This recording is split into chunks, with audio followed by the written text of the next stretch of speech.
Video பார்க்க போகிறோம்னா CD painting episode 4. அதுக்கு தேவையான கலர்ஸ் எடுத்து வச்சுட்டு இருக்கும்போது நம்மளுக்கு ஒரு கால் வந்துடுச்சு பார்சலுக்கு. ஸோ நம்ம போய் பார்சலை வாங்கிட்டு வீட்டுக்குள்ளே வந்து நம்ம வேலையை ஸ்டார்ட் பண்ணியாச்சு. இன்றைக்கி சிடி பெயிண்டிங்கில் நம்ம என்ன தீம் வரைய போகிறோம்னா பப்ஜி தான். பப்ஜியில் நிறைய மேப் இருக்குது. அதில் என்னோட ஒன் ஆஃப் த ஃபேவரட் வந்து லிவிக் மேப் தான்.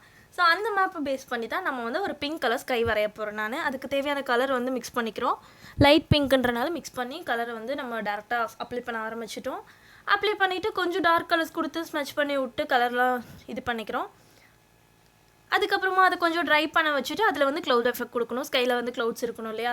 ஸோ க்ளவுட் எஃபெக்ட் கொடுத்ததுக்கப்புறமா நம்ம என்ன பண்ணுறோன்னா இதோட பப்ஜி தீம். பப்ஜியில் ஃப்ளைட் இல்லாமலா? ஸோ அதனால நான் வந்து பென்சில் வச்சு லைட்டாக ஒரு அவுட்லைன் கொடுத்துக்கலாம் ஃப்ளைட்டுக்காக. அதுக்கப்புறமா நான் வந்து பெயிண்டிங் பண்ண ஆரம்பிச்சிட்டேன். இதில் 2 கொம்பு வரைஞ்சா தான் நான் பண்ண தப்பு. நீங்கள் அதை பண்ணிடாதீங்க. மற்றபடி இதுதான் நம்மளோட அவுட்புட். எப்படி இருக்கிறது கமெண்ட் பண்ணுங்கள். நெக்ஸ்ட் வீடியோவில் பார்க்கலாம். டாட்டா.